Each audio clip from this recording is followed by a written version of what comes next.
Hi, hello everyone. So it is now Tuesday. It's like just past midnight. I don't exactly have a word or theme in mind for Tuesday. But I saw this and I thought it looked interesting, so give it a try. Why not? Parasite in Love. Um, the only content warnings that I'm aware of are there's body horror and tocophobia, which is the fear of like giving childbirth or the talking about it, childbirth in general, I guess. So keep that in mind. Let's get into it. News reporter. A rare infection from a brain-eating amoeba is being blamed for the death of a North Carolina man. He was swimming in a water park earlier this month. The amoeba is usually found in shallow fresh water. It can cause severe headaches, fever, nausea, and vomiting, which can progress into having a stiff neck, seizures, and a coma. It's only infectious when water is forced up the nose during activities such as diving and water skiing. According to the Centers for Disease Control, the CDC, the amoeba is rare but overwhelmingly deadly. In the last 57 years, there have only been 145 known infections, but of those, only 4 survived.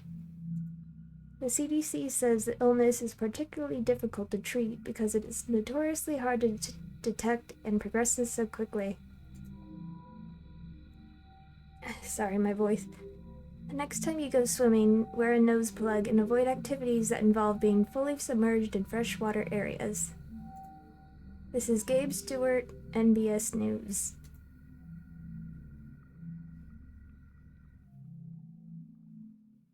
Day 1. Also, there's some voice acting, so I apologize if I talk over it. You feel a rush of happiness as you continue your hike, because you hear nothing but nature around you. The birds are chirping, the wind is rustling through the tree branches, and water is trickling nearby. It's so peaceful compared to your busy office that is currently far, far away from you. The hundreds of emails you get as a project manager can wait until you return from your vacation. You finally arrive at the lake. The photos you looked through online couldn't convey the beauty of this place. You're so glad to stop here before entering the cabin you rented for your little vacation. Time to swim as a reward! The hours you spent hiking make your dip in the water all the more refreshing. Waves of relief wash over you as you swim around, and after a while you let yourself float to enjoy the moment. You close your eyes and your breathing slows. The sun heats up your face while the water cools your back. You hear a scream, and a wave pushes you to the side. You stabilize yourself, coughing and sputtering for air, trying to clear water from your mouth and nose. A boy laughs as he bobs up right next to you. He smiles brightly, without a care in the world. Be careful! You could have hurt us both. But nothing happened! His mother calls for him and he swims away. As he steps out of the water, his mother already has a towel in hand and dries his hair. You are a little envious. Clumsy with your words outside of work, you have a hard time connecting more with the people you love. Your friends and family do like to spend time with you, but you sometimes feel lacking when you try to show them the same affection. Maybe you would have an easier time if you had a family of your own. Your friend did tell you that her instincts as a new mother help immensely when taking care of her baby. You hope that in your case, the instinct would take over in talking to your child. How great would it be to have such a deep connection? You sigh and rise from the lake. You arrive in the cabin you've booked for the next 2 weeks. The space is too big for just one person, but it also feels luxurious to have so much space for yourself. You're basically checking this place out as a vacation home for the future family you always dreamed of. Even if you don't have a partner, the thought of taking a trip together fills you with joy. By the fireplace, you look at the couches where you could snuggle with your future family. You smile, imagining your child imitating a bear as they wear the fur that drapes over one of the cushions. You stretch your arms as you yawn. Time to unpack and get settled. You put your hand into your bag and take out your vacuum-sealed clothes. You pack them this way to make space for other things. Your wallet, smartphone, food, toiletries, and some books to pass the time. After putting all your stuff away, you go and take a shower. Half an hour later, you leave the bathroom refreshed and donning a white robe provided by the rental, walking to the couches with a grin and a glass of white wine. Now this feels like a true vacation. Yeah, we got cat chips, Attack of the Aang thing.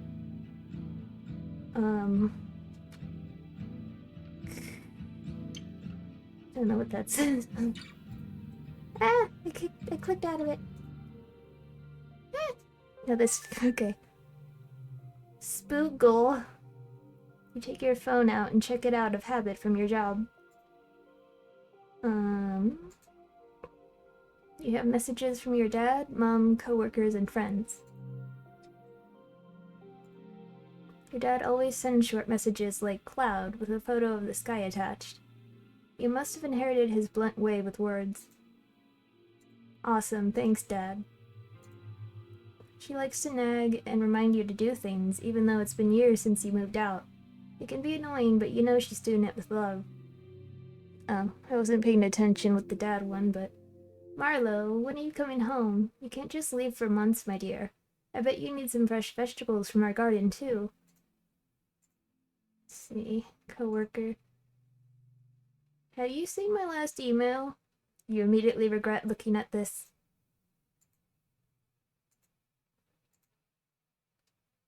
So when are we going on our trip? We've been trying to organize this for years. Let's at least try to make plans by the end of the year. You sigh. It's gotten so much harder to meet up since your friend group became adults. Your mother sent you some digital copies of old family photos. When you were little, your family used to visit the big greenhouse in the city center quite often. There are also some photos of you with coworkers. When did you take these selfies with them? You must have gotten drunk at the last office party. Any milestone has to be celebrated, is the motto of your boss. So parties happen pretty often. You don't know how your boss is able to make the company pay for so many, but you don't dare ask him. You scroll further back and finally find some photos with your friends. The last time you guys met was to say goodbye to a friend in the group who was leaving the country. You should call them sometime soon. You yawn and decide to go to bed. Good night. Day 2. The sun warms your cheek and birds chirp as you wake up. What a peaceful morning. It's been a while since you've slept this well. You check your phone and notice that you've gotten a message from your dad. Attached is a photo of a flower he saw on his way to work. It brightens your day whenever he does this. Pretty flower. You want to send him a photo back, so you decide that today you'll explore your surroundings, take pictures, and make some bookmarks with the flowers you find. After a quick breakfast, shower, and change of clothes, you're ready. Once you're outside, you take a deep breath. You can smell damp moss, flowers, and wet grass. It must have rained a little during the night. You take your smartphone out and start your hike. Your shoes sink in every time you take a step on the pine needle-covered ground. As you look around, the wind caresses the leaves above you, making their shadows dance on the ground. Soon you spot some small purple flowers growing nestled between fallen tree trunks. You squat down and take a picture up close. You stare proudly at your photo. A dewdrop on one of the petals reflects the sunlight, making the scene feel more magical. You stand up and send it to your dad, or at least you try to. You see your bad reception and give it another attempt, but it doesn't go through. You decide to send it once you have a better connection in the cabin. Then you look at the flowers again. Upon further thought, that would be a pretty decoration for a bookmark when dried. You carefully pick one and make your way back. After you put your bag away, you fold a sheet of paper around the flower and tuck it inside a book. You press the book shut and then stack several more books on top of it. That should make it flat and dried after a while. Then you remember to send the photo. Your dad just answers with, "Nice." Then seconds later, he sends a photo back. "Cat. No wooden toy. It's a cat." You chuckle. You used to make them together when you were younger. "I miss you, Dad." You shake your head, a little embarrassed after those words escape your mouth. Somehow you can't bring yourself to send those words. You just write, "Nice," back. Good chat, good chat. After a long bubble bath, you are ready to prepare your dinner. You cut the meat on a chopping board, almost in a rhythmic fashion. After a while of only eating takeout, it feels good to cook for yourself again. Hello? Are you cooking? It looks good.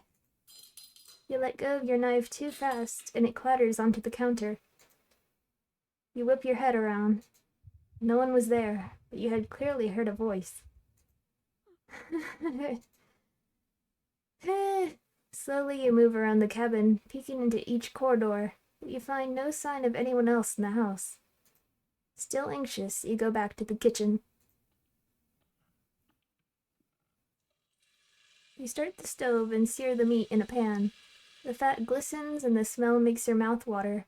You almost forget the previous strange incident. Hungry and impatient, you grab a fork and tear into the meat. It's still a little rare and bloody. You enjoy the flavor and relax, feeling the stress from earlier leave your body. Putting the odd incident behind you, you were still able to find some enjoyment today. Yay. Ooh, did something just walk past? Day 3. The morning alarm almost gives you a heart attack. With half-shut eyes, you search for your phone and hastily turn off the alarm.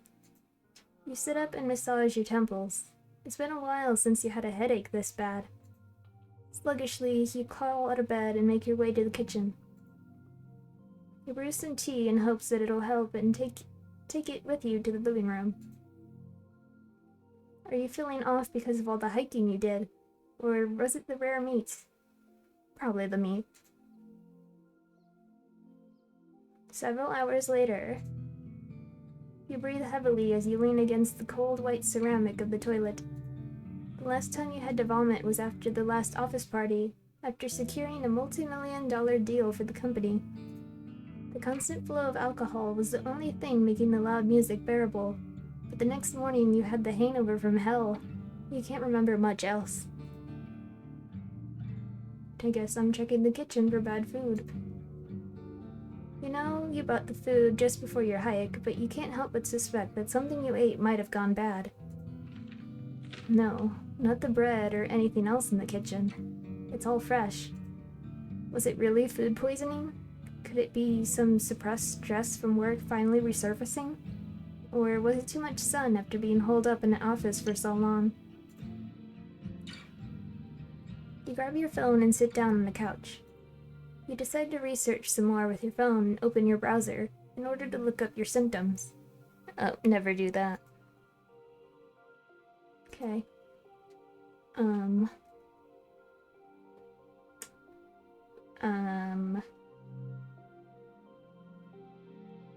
Food. Oops. Food poisoning. What am I supposed to type? Do I just type symptoms? Symptoms. Symptoms.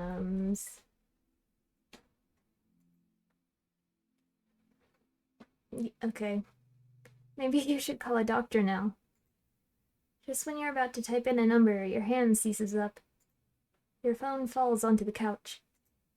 What was that? You hesitate. You dropped your phone from a little muscle cramp. You've had those before. Whatever bug you've caught will probably pass by tomorrow morning. You get yourself some tea, a slice of toast, and rest for today. Day 5. You slept through an entire day, but you still feel weak when you wake up. You drink some tea and wonder if you should eat something, but you decide it would probably be better to wait it out until tomorrow and give your stomach more time to rest. It would be a waste of food if you had to throw up again. You drag yourself to the fireplace and make a fire. You make yourself comfortable on the couch and watch the flames. They sway from left to right, and if you aren't careful, you could get lost in their hypnotic dance. You start to feel lonely, even as you've enjoyed looking at the flames. You miss your mother's chicken soup that she cooked whenever you got sick. You snuggle even deeper into the blankets. Why did you have to get sick all alone out in the woods? Your mind drifts off, and you look around the room in a daze. Is the room getting bigger? Maybe you just imagined it. It's all right. I'm here. You force yourself upright and seize the fireplace poker, brandishing it in front of you while you search for the source of the voice. You could have sworn it was right next to you. But there's no one else in the room. After what happened the other day, you've checked as much. Of course you're the only one here, right? You back into a corner, so at least you aren't ambushed from behind. Then you take out your phone and try to call for help. No. An intense pain wells up in your head. You jolt in pain and let go of your phone. It hits the ground, bounces once, then falls flat. You tremble as you kneel down to retrieve it. You sigh when you see that your phone is still intact. Okay, whatever just made its presence known seems like it doesn't want you to call for help. You don't care. Your thumb hovers over the dial pad. You're going to make that call. Call the police. That won't help. You nearly throw your phone out of fear, but you stop yourself in time. You only feel a little pain. Tears roll down your cheeks. You hate this voice. It's swimming in your head. It's seizing up your hand. It's like it's controlling you. No. Now you sound delusional. What voice? You mean thinking, right? That's what everyone does. You're just fighting your own intuition, aren't you? You close your phone and just go to bed. You hope this ends soon. It won't. Day 6. When you open your eyes, you're not sure what you're looking at. It's a bed. Colors? Patterns? Why can't you focus? Good morning. Panic floods your body. There, at the foot of your bed, grins a ghoulishly colored man. Who is he? How did he break in? You snatch a nearby pillow and throw it at the intruder, but it sails right through him. You stare in sheer disbelief. Are you a ghost? No, I'm a living being. We met in the lake. I was looking for a place to multiply, and you were just so warm and so nourishing. I couldn't resist. And finally, you can see me. He leans forward. Hi. I'm an amoeba. I think you humans call me Nagleria fowleri. So, I'm starting to see things. I need help. Wait. Are you getting a doctor? Of course. So you're trying to get rid of me? You feel intense pain as a new wave sends you into agony. How could you? We need to stay together. Don't you understand? Okay, wait, please, calm down. I won't do it. Good. The pain disappears. You feel even weaker than before. Exhausted, you lay back down on the bed. He's an amoeba. He's in your head, and he sprouted more and more of him to root around in your brain. and the pain is killing you. Killing you. So, wait, aren't I just going to die then? He doesn't answer immediately. Don't say it like that, Morlo. Isn't it wonderful we get to spend time together? You have a hard time wrapping your head around this situation, but what you do know is you're in bad shape, and this thing won't let you call for help. Did it have to be me? Wasn't there a better place for you? No, never. Well, of course it's rare for my kind to infect humans. But I see it as a sign. And you know what I saw when I got closer to your brain? Your wish for a family, Marlowe. It's as strong as mine. He comes closer and puts his head on your stomach. This is where a baby would grow, right? He breathes in deeply. Is this how a fetus in a womb feels?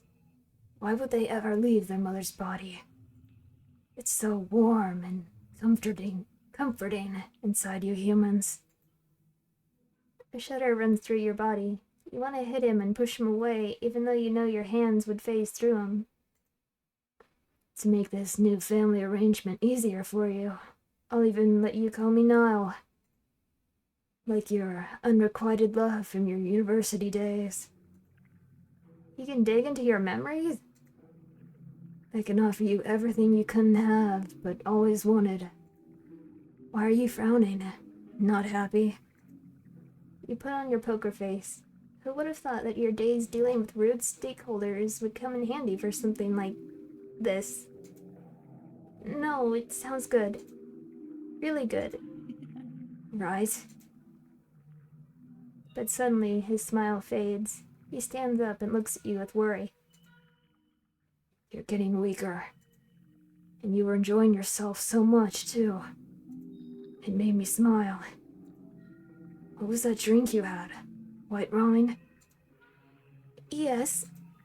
I wish I could drink that with you. It's something you humans do with each other, right?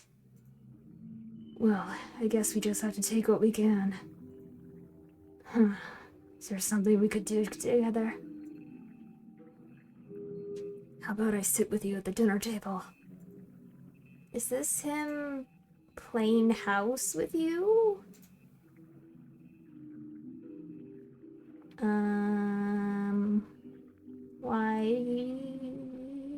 Why should I play house with someone like you? What? Why do you have to be so rude about it? He comes closer and sits on the bed. Slowly, he caresses your face. Do we already have to talk about how we should communicate? Your throat closes. My presence seems to have this effect on you. How about we stay calm, alright? You nod. Your throat opens up and you immediately cough and gasp for air.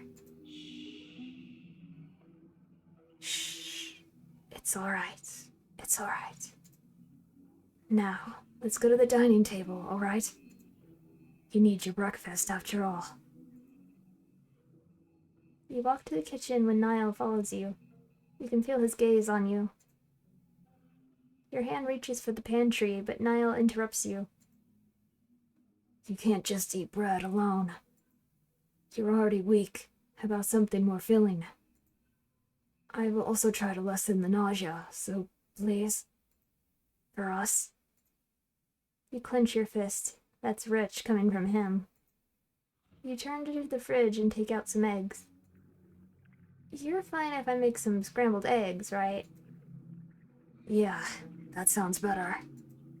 The pain and nausea have truly lessened. Seems like if you humor him, you can at least keep your head clear enough to think.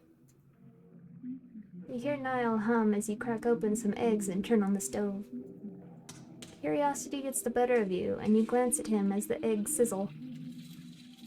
He sits on a chair at the dining table, swaying left and right, happily waiting for you to finish cooking. What is this madness? This peaceful scene unnerves you more than anything, but you play along for now. After you choke some bites down, he leans forward in excitement. It tastes better with some company, right? I guess. I guess you're still tired. I'm a little sad you're not as excited as I am. Sorry. Maybe I should be more patient until you get used to all this. Then he lets you eat in peace until you're finished. You clean up and begin to fidget as you're not sure how Niall wants to continue the day. Suddenly you get goosebumps and slump down. You heave, a wave of nausea surging through you. Oh no, I thought I could give you more time. He reaches for your arm, but it goes right through. I wish I could help you stand. After a few seconds, your nausea dissipates. How can you survive this situation? What should you do? Is there a way to be rid of him? Let's go back to bed, alright? You both shuffle back to the bedroom. You lay down in bed and Niall sits down beside you. He strokes your hair as you gradually fall asleep.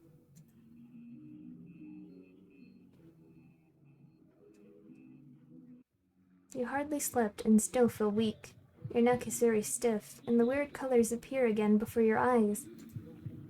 Oh, you're awake. Good morning, dear.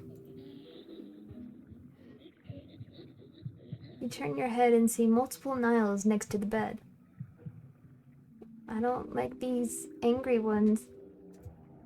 You suppress the urge to scream.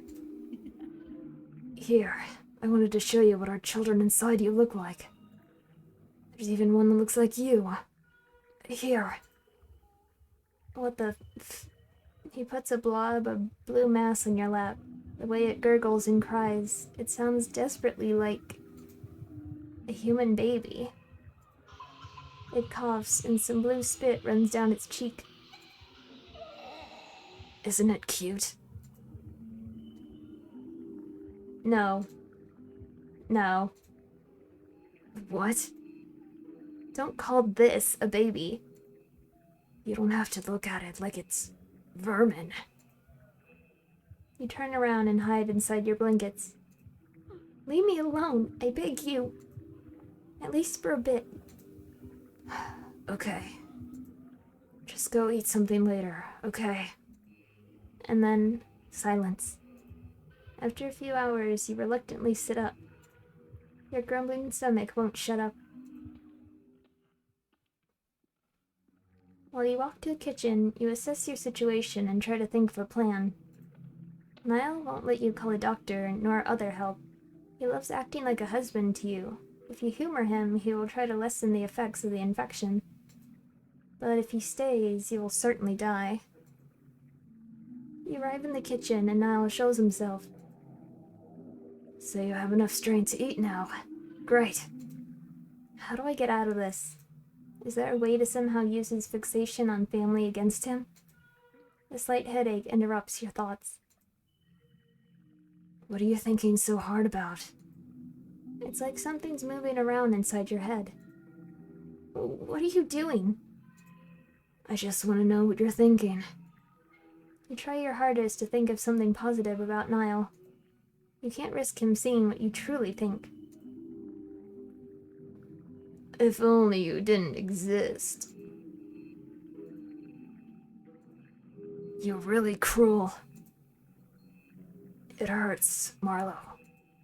It hurts that you think of me this way. I'm really trying here. I think I need some space.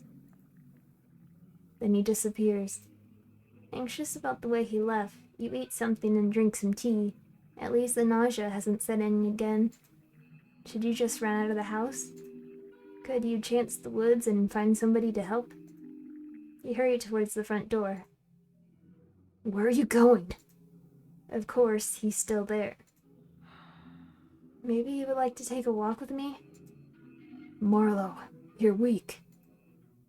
What are we gonna do if you collapse outside? No. Go to bed. Now. I can still walk around at least. Marlo, A wave of pain spreads through your head. I'm begging you, for your own sake. Your head pounds and forces you to your knees. Good.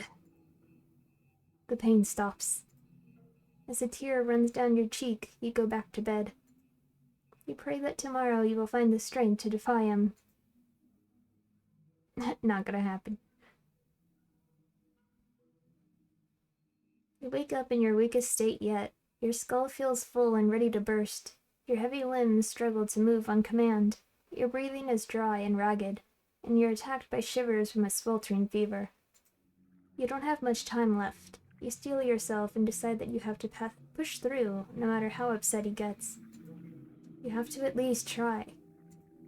In your dizzy state, you look up, and there he is. Hi. Good morning. You wish dearly that he would just leave your body. He acts like a husband and wants to be a father. What a disgusting display of this fake family.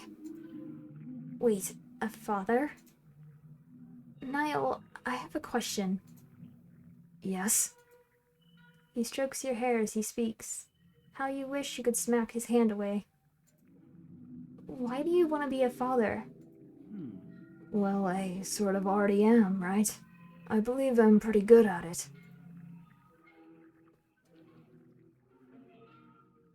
You could never be a good father.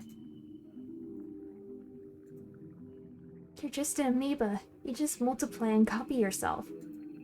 You don't care about children. What are you talking about? Your head hurts, but you don't care at this point. As if you know. Oh, I do know. Question is, how to show it to him.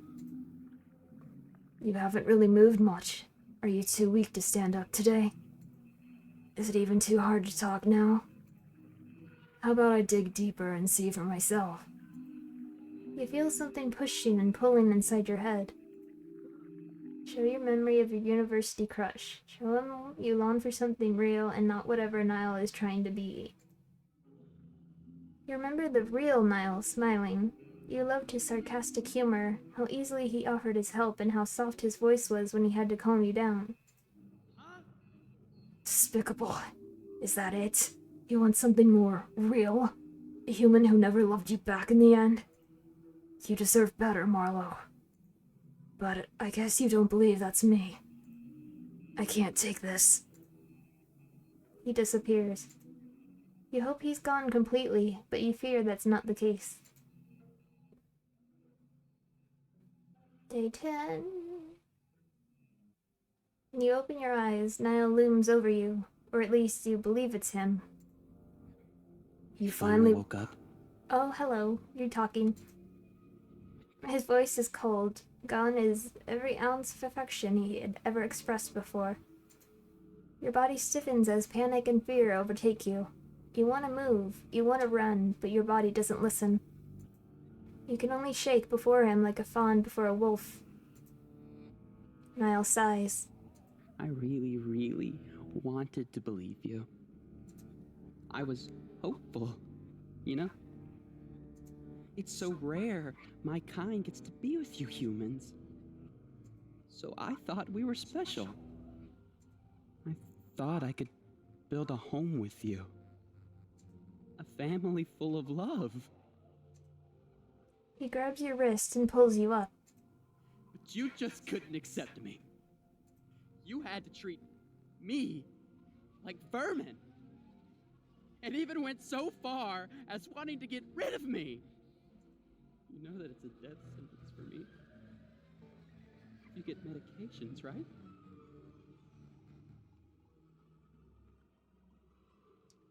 He rubs his head into the back of yours. Just why did my love not reach you? I am sure I expressed it a lot. Surely you know how much I want a family like you. Just where did we go wrong? For a moment, disgust is all you can feel. The hypocrisy, the denial, and the sheer audacity of all the nonsense he's talking about makes bile rise in your throat. And then his voice breaks. Marlo, I can't help but still hold you dear to my heart. You know, because I can look into your memories and thoughts sometimes. I know how much genuine love you have for the family you want. You imagined your child running around in this very cabin, right? I wish I could have been the father of that lovely child. Your throat closes. The more desperately you gasp for air, the more searing the pain is in your throat. Marlo? Wait! I still have things to say! This is not what I wanted. I wanted to see you smile! But I could not control my anger. And now... I'm so sorry, Marlo. But don't worry. I will follow you soon.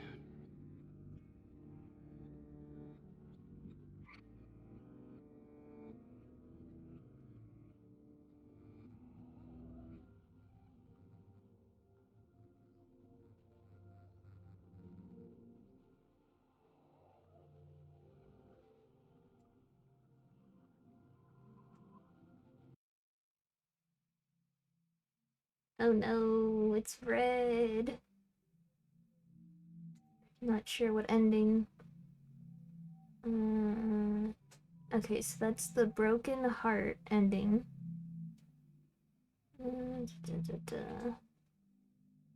Okay, until death do us part.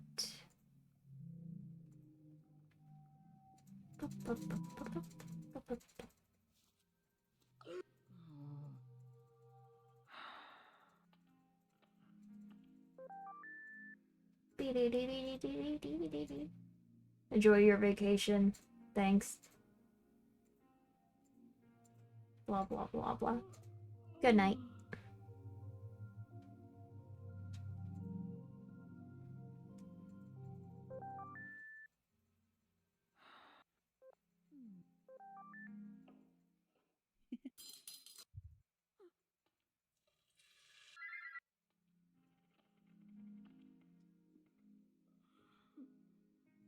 Bad food.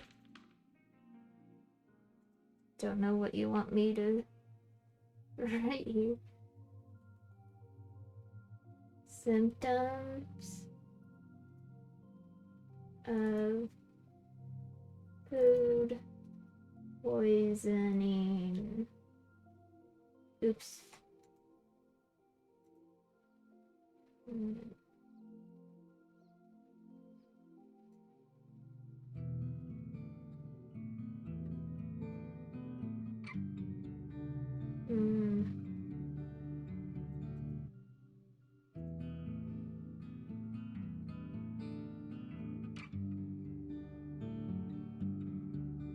Causes for vomiting.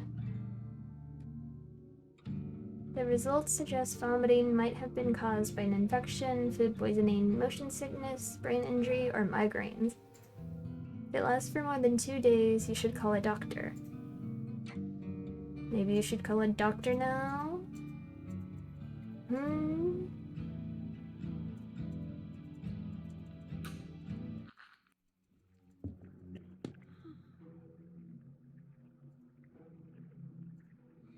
That won't help.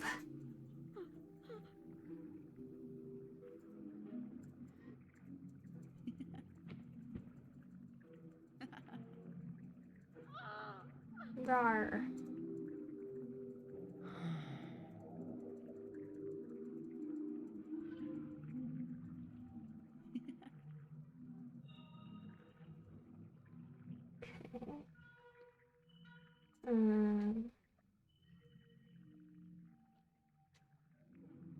Save.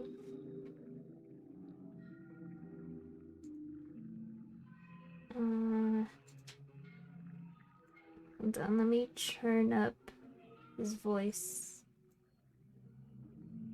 Okay. So until death do us part. Of course, my dear. You shove down all the disgust you feel as fear has pushed you to say this phrase. Niall blinks in surprise.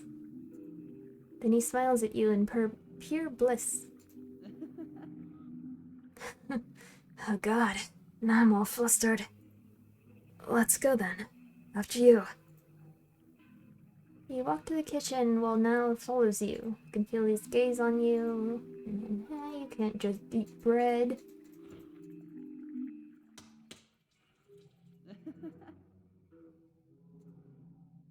Absolutely, you're really sweet too.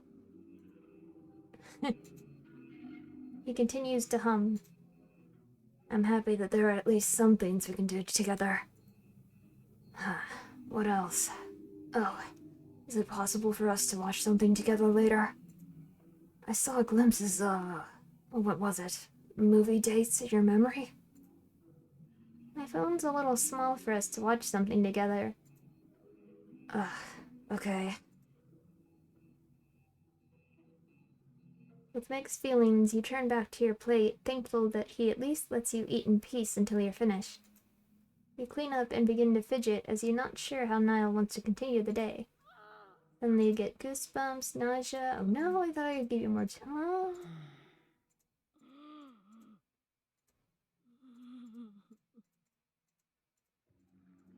You're away. Look at this hideous child we gave birth to. Isn't it absolutely adorable and not gross in any way? We need to clean up that spit. Oh, right. He takes the baby back and wipes up the spittle. Good. Are they well? Yes. We're all really healthy. Wonderful. Just great. Come get breakfast once you're ready. You seem even weaker today, so I'll stay silent while you sleep a bit more, alright? You nod and lay down. After a few hours, you reluctantly sit up.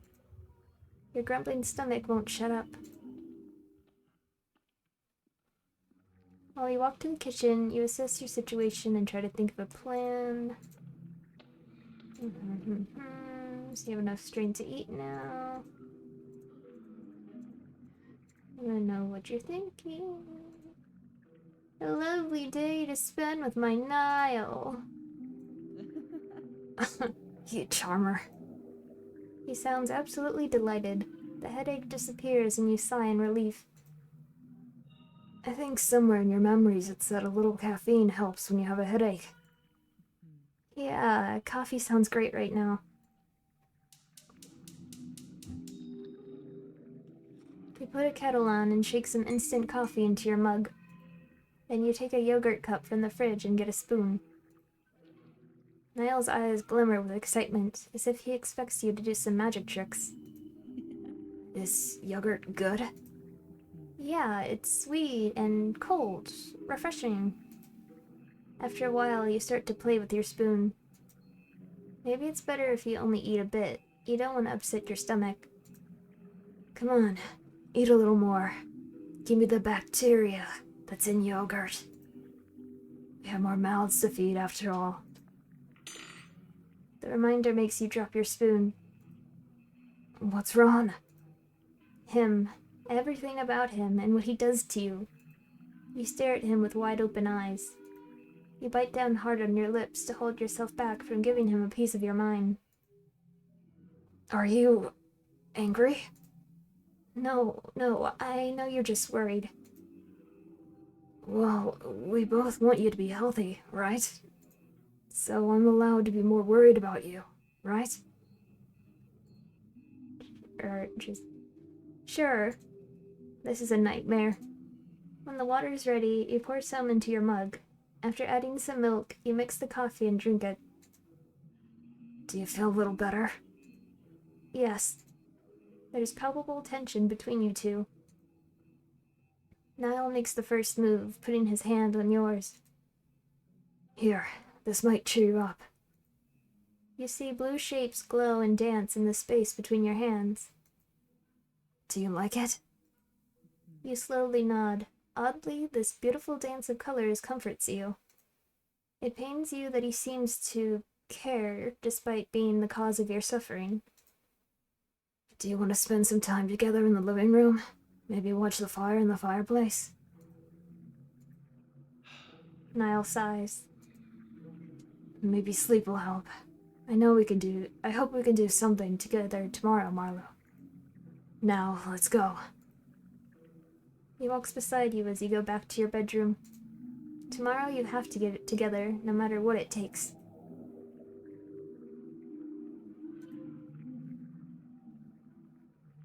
You wake up in your weakest state. Good morning. Wait, a father. Do you want to... Yes, you are a wonderful father, Niall. Thank you, Marlowe. I'm glad you think so too. We are a wonderful family. He gives you a kiss on your forehead, but no lips touch your skin, only a tingling flare of heat. He's just an imaginary husband after all. You haven't really moved much. Are you too weak to stand up today? Is it even too hard to talk now? How about I dig deeper and see for myself? You feel something pushing and pulling inside your head. Show your memory of a relative who was struggling before their death. Maybe Niall will show you mercy. You are just exhausted at this point. Marlowe, are you this tired? You nod. I beg you, make the pain stop. Niall looks over you with worry, pacing around the room, chewing a fingernail. How about... He puts a hand on your forehead. Does this make you feel better? No, what are you trying to do? I saw a glimpse of your memory once, of when you were little. I believe your mother did this for you when you were sick as well. Silly you. I had a fever then, not an infection. Guilt flashes across his face, but he shakes his head and affection returns to his gaze. I'll think of a way. For now, sleep, my dear. With the last of your energy spent, you drift off into a deep slumber.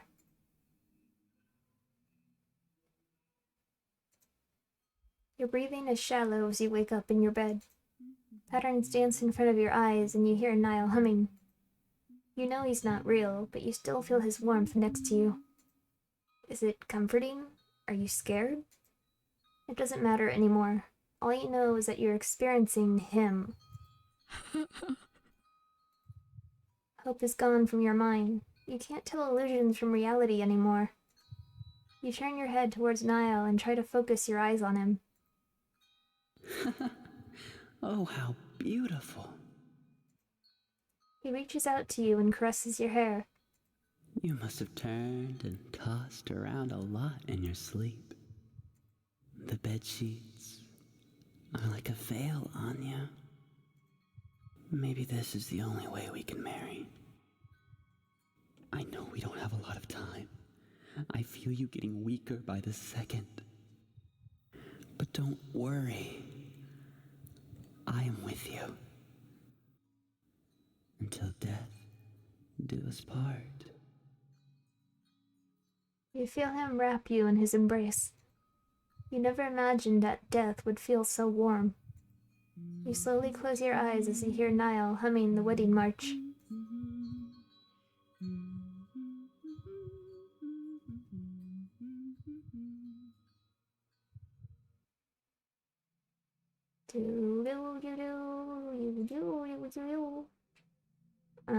Let's see. Fateful encounter ending.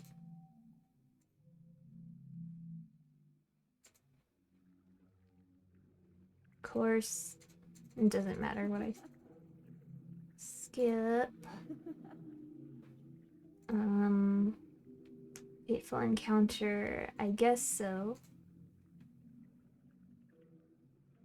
Guess you're still tired. We need to clean up the spit.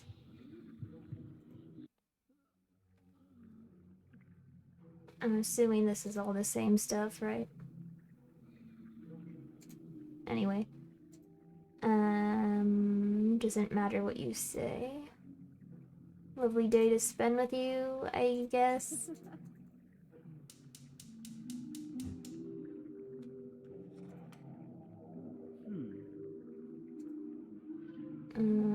I doubt you actually know what a great father is, Niall.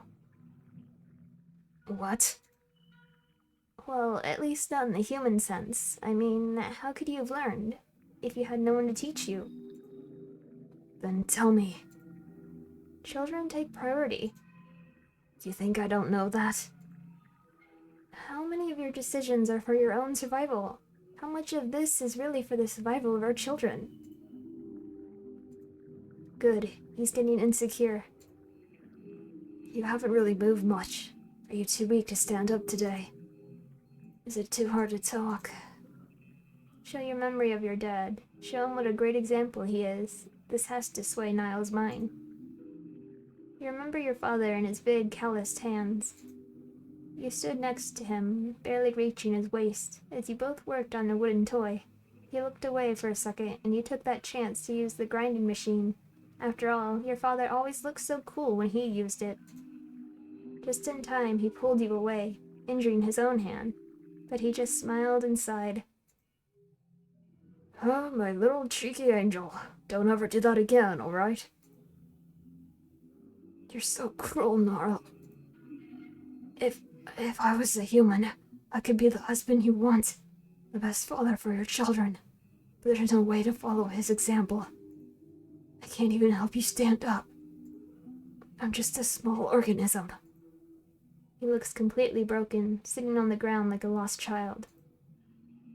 It's not just about strength, Niall. It's his compassion, the will to put his own children first, no matter what happens to himself. I know what we can do, and I know what we can do for our children. Really? Yes. We don't have to welcome death so early, Niall. What? How? If you stay inside me, I'll die with you. I don't mind if it's with you. You bite down on your lips. Just continue. You got him where you want him. He's listening. But we're also murdering our children this way, Niall. Is that what a father does? Niall looks away. But what else are we supposed to do? We go back to the lake. You and our children can survive there. Hope sparkles in Niall's eyes. But that hope quickly gives way to sadness, darkening his face. But what about you? We would have to be separated for some time, but that gives me time to recover. Then I can come back, and we have more time together again. But that means you have to walk there and swim in the lake. You could drown. That's what I can do as a... You really don't want to say the next word. Mother. A small sacrifice for our children. Tears form in Niall's eyes as he hugs you, the break of a cold sweat in place of his phantom touch. I'm scared, Barlow. What if I survive and you don't? Then take care of the children for me. That I only realize now that you truly love us. Thank you. Sleep for now. While you sleep, I'll try to lessen the symptoms and give you time to gather your strength for tomorrow. Finally, he agreed, like you expected. You just hope your body can keep up tomorrow. You cling to that hope as you fall asleep.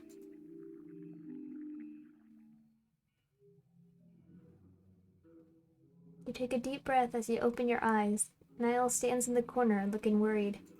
I can breathe a lot better today. He nods.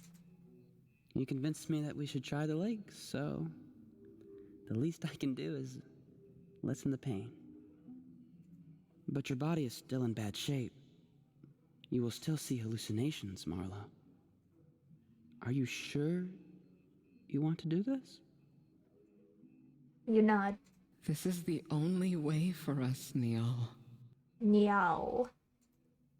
Niall comes closer and caresses your face. I wish I could carry you to the lake at least. But this is all I can do. Trying to lessen the effect and wishing for the best. You swallow back the insults you want to throw at him. At your murderer in front of you. Believe in us, Neil. You bite your lips before you continue. Believe in our love. You choke down the bitter aftertaste those words leave in your mouth. Yes, my love. I will. You drag your weakened body to the bathroom to wash your face and change your clothes.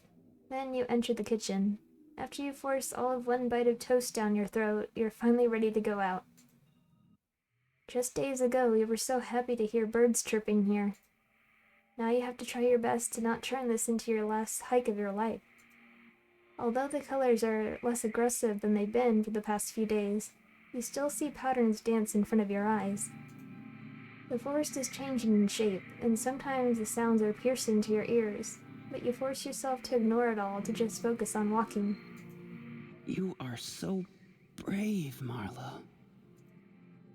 You suppress the urge to make snide remarks. I am just doing what I think is needed. I know, but still. You could drown. Funny how he reminds you of that when he's already killing you just with his presence. Neil, try to think positively. I am well aware of the risks, but this is the only way. The only way for me to survive. Yes. For me too, Neil. But only because he won't let you call the ambulance. Something positive to talk about. How about our family? I will keep multiplying even there, Marlo. I will multiply and create our children this way. I will take care of them so we can all enter your body once you come back.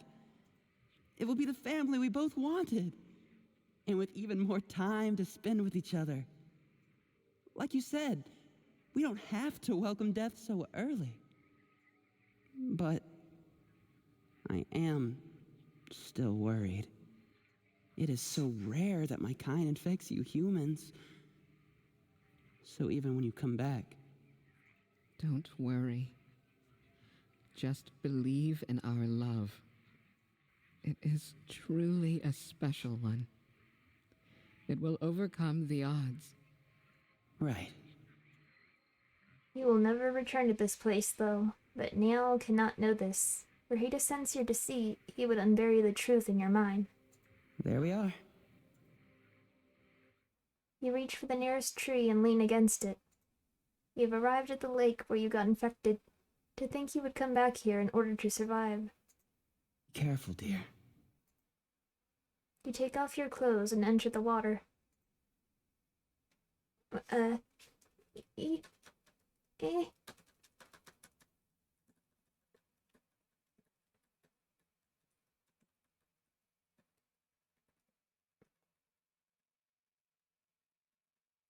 am I doing?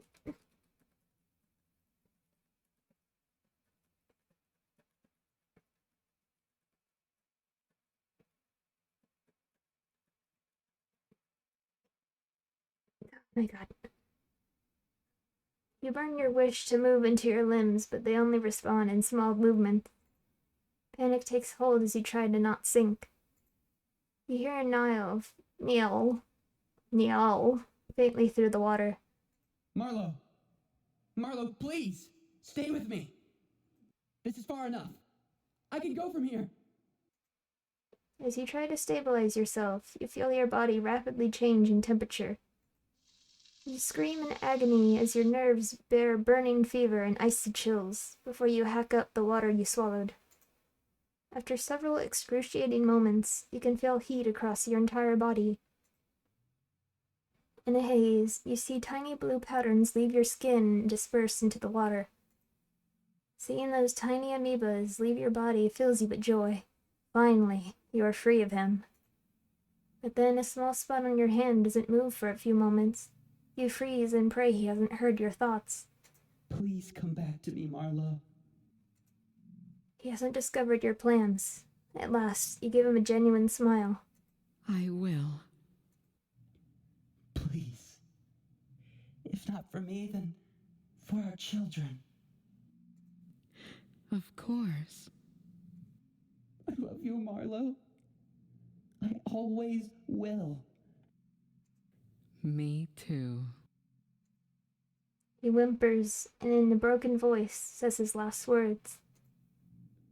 Goodbye, Marlo. Goodbye, Niall.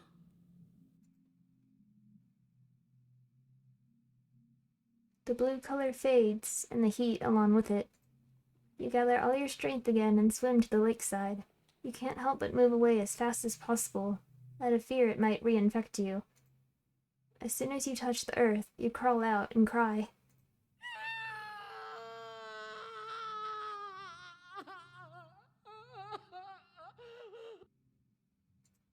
You scream out all the fear and pain you had to endure.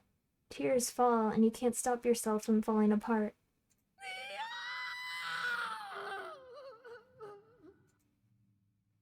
Yikes. You can't even form the insults you wanted to scream. You're so emptied, so utterly spent that your infection-ravaged body, acting on sheer willpower alone, is on the verge of collapse. Then a sense of relief washes over you. He's finally gone. Finally, you can return home.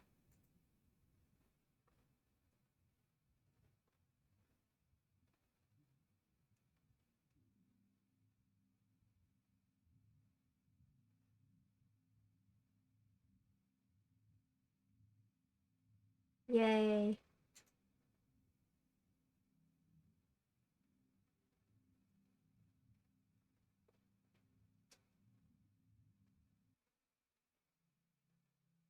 Um, sacrificial love.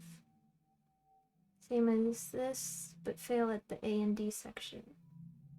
Okay.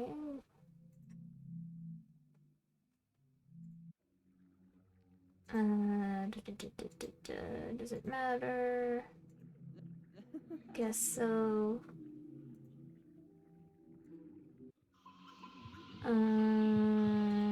Clean the spit.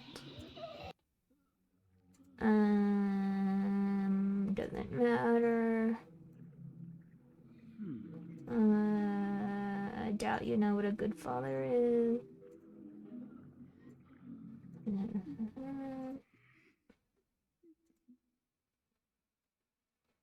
And then we die.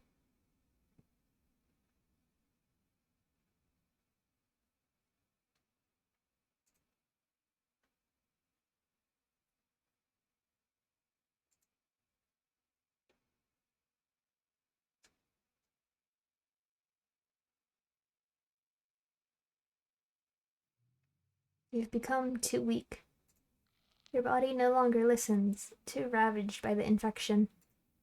Gravity takes over, dragging you down into the lake. Marlo, no! Marlo, please! You gasp for air and water rushes into your lungs. The smile of your mother comes to your mind, how you wish you could be next to her and be in her comfort one last time. Marlo. Your throat spasms in pain, your lungs burn, and your mouth opens to scream, only to be drowned out by the unrelenting water. How long will it take for your co-workers to worry about your absence? How long until they start looking for your body? I always. The pain now is so intense that it stabs into you like dozens of knives. You'll never be able to embrace the family you had always wanted. Of you. You gasp in a futile attempt for air, again and again. Your thoughts begin to drift as your vision fades. You regret that you did not spend more time with your mother. You regret that you could never make any wooden toys with your father again. You regret not going on that trip with your friends. But more than anything, you wish you could have been given more time. Now nothing but regrets are left.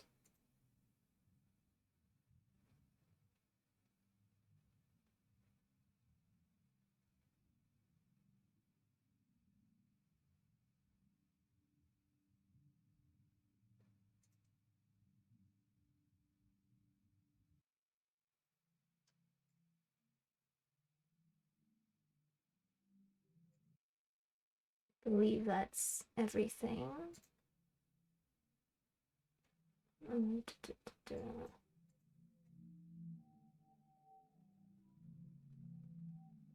Yeah. Well, I guess that's it. Kind of fun, I guess. I don't really know how to feel about it. Like, just thinking about, like, a parasite infecting you, and you, like, have no choice but to give birth. Like, you want a family, but you don't want this kind of family. You know? It's just, it's weird. Something to think about, I guess, but don't think too much about it. Yeah. Anyway, I hope you guys enjoyed this. I'm going to see what else I have here. So stay tuned and wait for whatever else I got. See ya!